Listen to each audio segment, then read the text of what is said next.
Bonjour et bienvenue sur notre chaîne Discernment Connection & Co.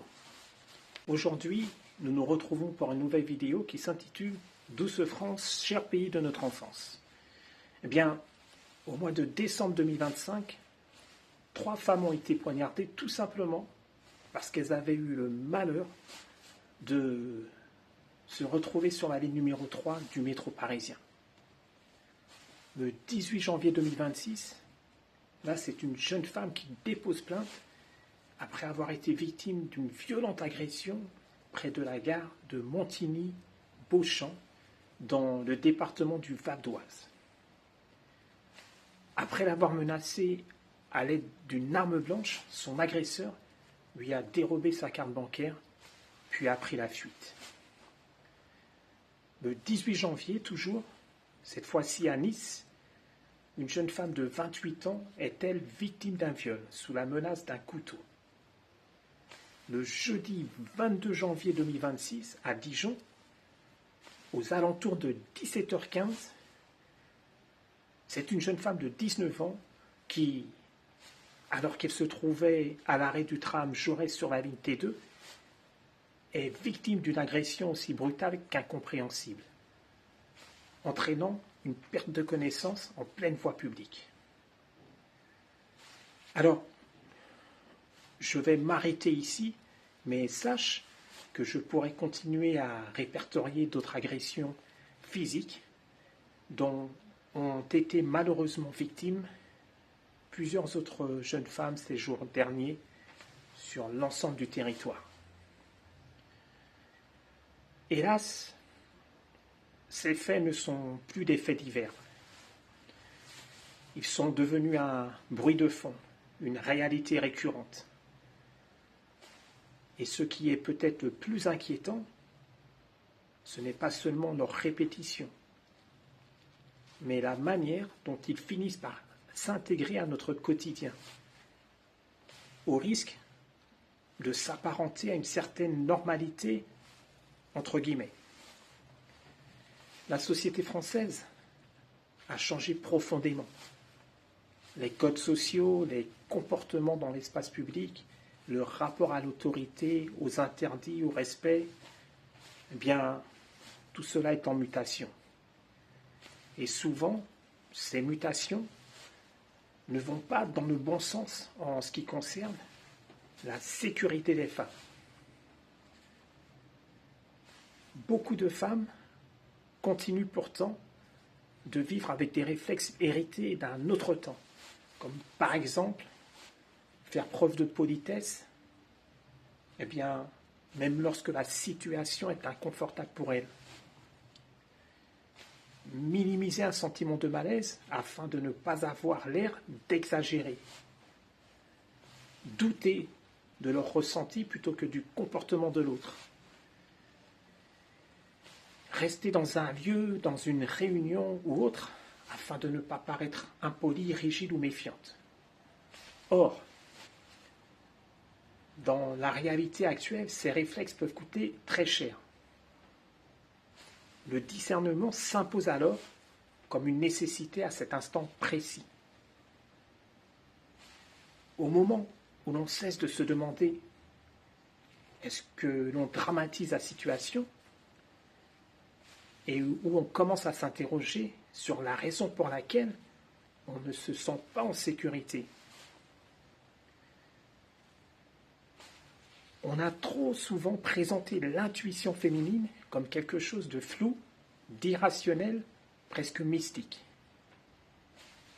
En réalité, l'intuition féminine n'est pas un mythe. C'est une forme de traitement ultra rapide de l'information. Le cerveau capte des microsignaux, un regard, une posture, une intonation de voix, un comportement insistant, un détail qui cloche. Le problème n'est pas que les femmes manquent d'intuition. Le problème, c'est qu'on leur a appris à ne pas lui faire confiance. Et c'est ici qu'il s'avère plus qu'évident que développer, maîtriser et utiliser son discernement à bon escient dans sa vie quotidienne devient un impératif pour chaque femme désormais. En effet, un discernement affûté permet de déceler un comportement déplacé avant qu'il ne devienne violent, permet de comprendre qu'un sentiment de malaise n'a pas besoin d'être justifié entre guillemets pour être valide, permet d'accepter que partir, refuser, couper court n'a rien d'excessif quand la sécurité est en jeu. Il me semble très important de préciser que développer son discernement ne signifie absolument pas qu'il faille vivre sur la défensive en permanence. Au contraire, une femme dont le discernement est affûté est souvent beaucoup plus calme, plus posée, plus sereine. Pourquoi ? Eh bien, parce qu'elle sait qu'elle peut se faire confiance. Lorsqu'elle est sur la voie publique, elle observe et est davantage attentive à ce qui se passe autour d'elle. Elle est extrêmement sélective en ce qui concerne ses déplacements, ses fréquentations, ses réponses face à certains interlocuteurs. Elle ne se laisse pas happer par la pression sociale qui pousse à faire comme si tout allait bien. Son discernement affûté lui indique quand être ouverte et quand être fermée, quand dialoguer et quand s'éloigner, quand donner le bénéfice du doute et quand poser des limites nettes et définitives, sans avoir à s'expliquer. Il serait idéal de vivre dans une société où les femmes n'auraient pas à s'inquiéter au sujet de leur sécurité. Mais l'idéal ne protège pas. Être réaliste, si. Reconnaître l'importance de développer, maîtriser et utiliser à bon escient son discernement au quotidien ne signifie pas accepter l'inacceptable, ni dédouaner les agresseurs. Cela signifie refuser de se mentir à soi-même en ce qui concerne l'état du monde tel qu'il est aujourd'hui. Développer et maîtriser son discernement permet de reprendre le contrôle et le pouvoir dans un environnement où nous pouvons en être brutalement privés. Parce que vivre libre ne signifie pas ignorer le danger, mais savoir le lire.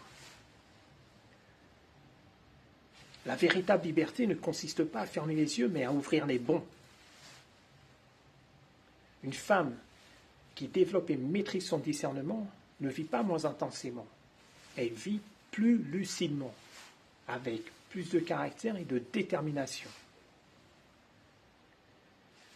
Dans une société qui devient de plus en plus imprévisible, le discernement est définitivement une arme incontournable avec laquelle les femmes peuvent légitimement se protéger sans attendre que le pire arrive. Pour se dire que j'aurais dû écouter ma petite voix intérieure. Eh bien, sur ce, je te remercie d'avoir pris le temps et le soin de regarder notre vidéo aujourd'hui.